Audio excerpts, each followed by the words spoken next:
신약 성경 에베소서 1장 1절에서부터 6절까지 말씀.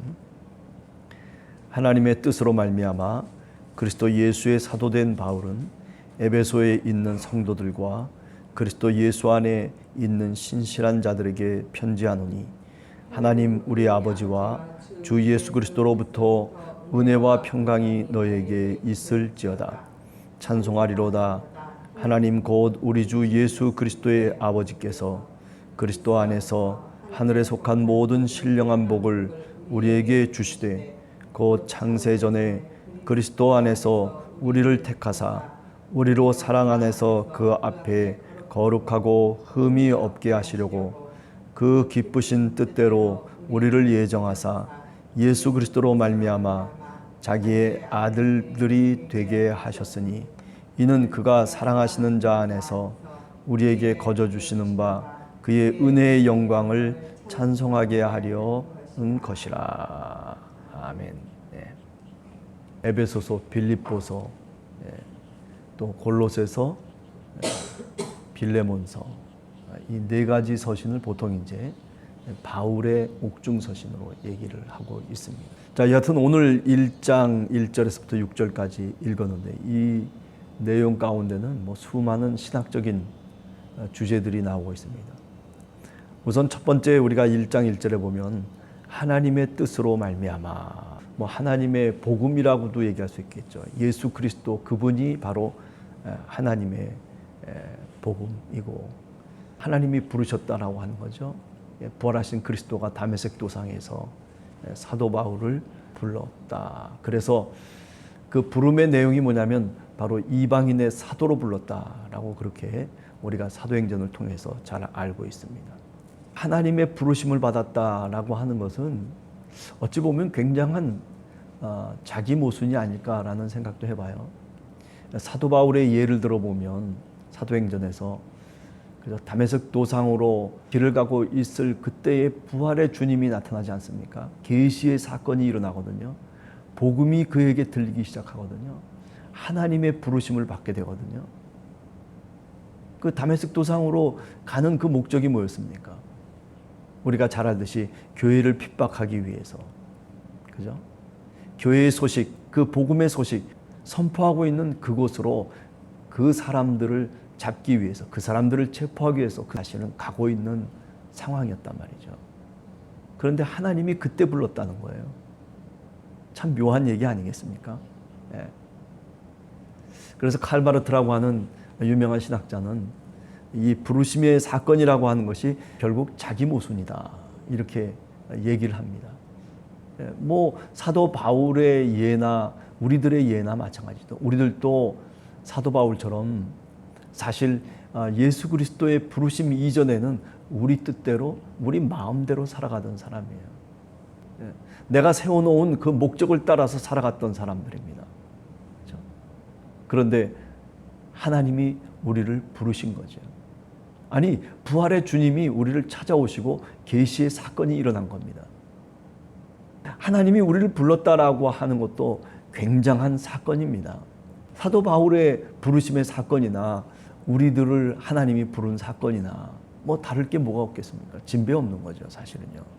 전적으로 우리의 어떤 노력과 우리의 수고와 땀을 통해서 우리가 부활의 그리스도를 만나고 그리고 하나님의 부르심을 얻은 것이 결코 아닙니다. 이것은 전적으로 하늘의 사건이에요. 땅의 사건이 아니라는 겁니다.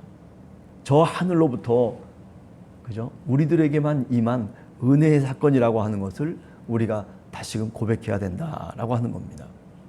인간이라고 하는 것은 자기 자신에게 지향된 존재예요.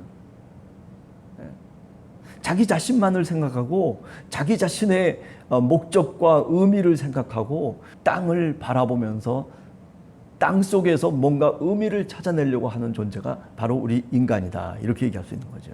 나는 저 사람과 다르다. 땅에 살아가는 사람들끼리 서로 손가락질을 하면서 나는 저 사람보다는 의롭다, 나는 저 사람과는 다르다라고 하는 자기 구별성을 얘기하려고 하죠.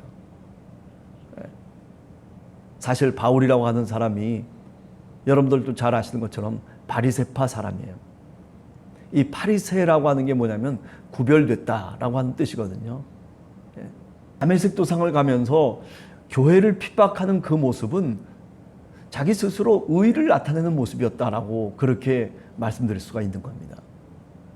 내 의를 추구하면서 하나님의 의라고 하는 것은 사랑이 동반되고 용서가 동반되고 그리고 그 속에는 은혜가 있는 겁니다. 그런데 살기가 등등해서 다메섹 도상으로 가고 있는 사도 바울은 역시 바리새파 사람이었다라고 얘기할 수 있죠. 남과의 구별됨을 통해서 자기의 의를 드러내려고 하는 사람, 나는 다른 사람보다도 더 의에 대해서 열심을 품고 내가 오늘 또 살아가고 있다라고 하는 자기 나름대로의 의로움을 나타내려고 사실은 그 길을 가고 있었다라고 하는 겁니다. 여러분, 오늘 우리 삶도 이와 비슷합니다. 그죠? 하나님의 의라고 하는 측면에서 보면 남보다 내가 조금 더 나은 삶을 살기 위해서 그래서 얼마나 수고하고 애를 씁니까? 그죠? 재물도 좀 더 나았으면 좋겠고 건강도 좀 더 다른 사람보다 나았으면 좋겠고 그리고 내가 살아가는 도덕적인 어떤 책임의 영역 속에서도 내가 조금 더 책임 있는 인간으로 살아갔으면 좋겠다. 보다 더 사회적인 인간으로 살아갔으면 좋겠다라고 하는 그런 것들이 들어와 있는 것이 바로 우리 인간의 어떤 존재적인 모습이다. 이렇게 얘기할 수 있을 것입니다. 우리가 살아가는 세상이라고 하는 것이 이렇게 상대적이에요, 항상. 그래서 뭔가 기준이 사실은 없는 겁니다. 하나님의 계시라고 하는 복음이라고 하는 예수 그리스도라고 하는 기준이 있어야지 우리 인간이 보다 분명하게 살아갈 수가 있는 거예요. 제못에 겨워서 살아가는 것이 바로 우리가 살아가고 있고 우리가 발붙여 머물고 있는 이 세상의 모습이다라고 하는 거죠. 우리가 다른 사람과 구별된 사람이 아니에요. 하나님 그 넓으신 사랑 안에서는 다 너와 내가 같은 사람이에요. 네가 죄인이면 나도 죄인인 거예요. 따라서 교회라고 하는 것은 세상과는 다른 겁니다. 세상의 판단 기준을 갖고 우리가 교회 속에 와서 판단하고 기준을 세우는 것이 아니라 교회 안에서는 그리스도 주님의 복음이 예수 그리스도가 우리의 기준이 되는 거예요. 사도 바울은 1절에 하나님의 뜻으로 말미암아 사도가 되어졌다라고 그렇게 얘기하는 거죠. 세상의 어떤 무엇 때문이 아니라 어떤 다른 인간 때문도 아니고 어떤 다른 누구 때문도 아니라 하나님의 뜻으로 말미암아 이거는 절대적인 것입니다. 그렇기 때문에 자기 모순을 가질 수밖에 없는 게 신앙인의 원래 본질적인 모습이에요. 세상을 살아가면서 우리는 모순 덩어리로 사실은 오늘 또 살아가고 있어요. 그래서 1절에 하나님의 뜻으로 말미암아 그리스도 예수의 사도된 바울은 이렇게 얘기하고 있는 겁니다. 하나님의 복음, 예수 그리스도의 복음, 하나님의 뜻, 그 기쁜 소식이라고 하는 것이 어떤 영웅담을 통해서 우리들에게 얘기되고 소식이 전파된 것이 결코 아닙니다. 예수 그리스도의 복음이라고 하는 것은 십자가의 복음이에요. 내가 너를 위해서 죽겠다라고 하는 하나님의 사랑의 소식을 갖고 우리들에게 전해지는 것이다란 말이죠. 그러나 세상은 어떤 소식을 갖기 원하냐면 좀 더 영화되고 신격화된 그런 하나님을 얘기하려고 하는 거죠. 하늘 아버지심에도 불구하고 하나님의 사랑을 우리들에게 나타내시며 자신을 우리를 위해서 내버리셨던 바로 그분이 예수 그리스도 우리의 주님이시고 그것이 바로 하나님의 복음의 핵심입니다. 이 하나님의 복음이라고 하는 것은 이 십자가의 복음이라고 하는 것은 땅에서는 이해할 수 없는 방식이에요.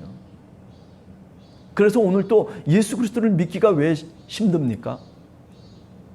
땅에서 취해서 살아가고 땅의 형식을 갖고 살아가고 있는 사람은 이 예수 그리스도의 복음을 하나님의 복음을 접할 수가 없는 거예요. 하나님이신데도 불구하고 우리가 요한복음에 보면 그가 말씀이신 하나님이셨음에도 불구하고 그런데 비참하게도 그저 우리와 똑같은 인간의 모습으로 이 땅에 왔다는 거예요. 하나님이 이 땅에 왔다는 거예요. 어떻게 왔어요? 유대인들이 생각했던 건 방식과 다른 거예요. 그것은 십자가의 소식이기도 합니다. 땅의 방식과는 전혀 다른 방식. 이것이 바로 하나님의 뜻이고 그리고 하나님의 복음인 겁니다. 그래서 우리가 믿음 생활을 하면서 교회 속에서 살아갈 때는 이 땅의 방식과 하늘의 방식이 충돌하는 겁니다. 그래서 힘들어요. 이 두 가지가 같이 충돌하는 거죠. 그러나 그 싸움의 승리는 어디에 있냐면 하나님이 붙들어 주시는 하나님의 백성은 이 육체의 그림자를 물리치는 거죠. 죽음의 그림자를 물리치는 거예요. 사망한 내 쏘는 것이 어디 있느냐라고 고린도전서 15장에 사도 바울이 말하고 있지 않습니까? 그리스도의 놀라우신 은혜가 우리에게 임하면 그 사망에 쏘는 것들이 다 무너져 나가는 거죠.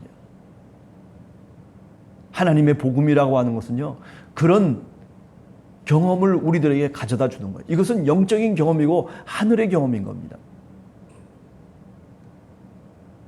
교회 공동체 속에서 우리가 신앙의 삶을 살면서 바로 그런 것들을 영적으로 경험하는 거예요.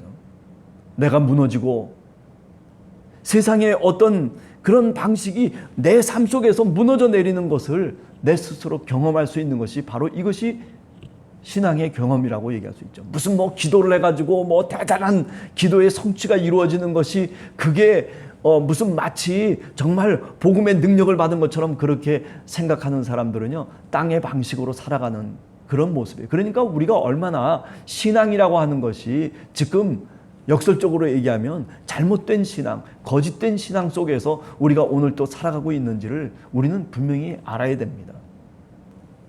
우리가 살아가는 땅의 방식이라고 하는 것은요, 하나님에 관한 이야기예요. 그러나 하늘의 방식이라고 하는 것은 하나님의 방식이에요. 하나님에 관해서는 이런저런 얘기 얼마든지 떠들 수 있어요.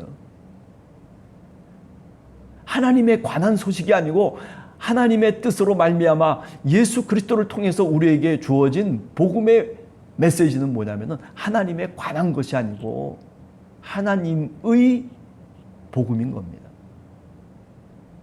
에베소서를 읽어가면서 이제 지난 시간까지 우리가 잠언의 말씀들을 생각해 보지 않았습니까?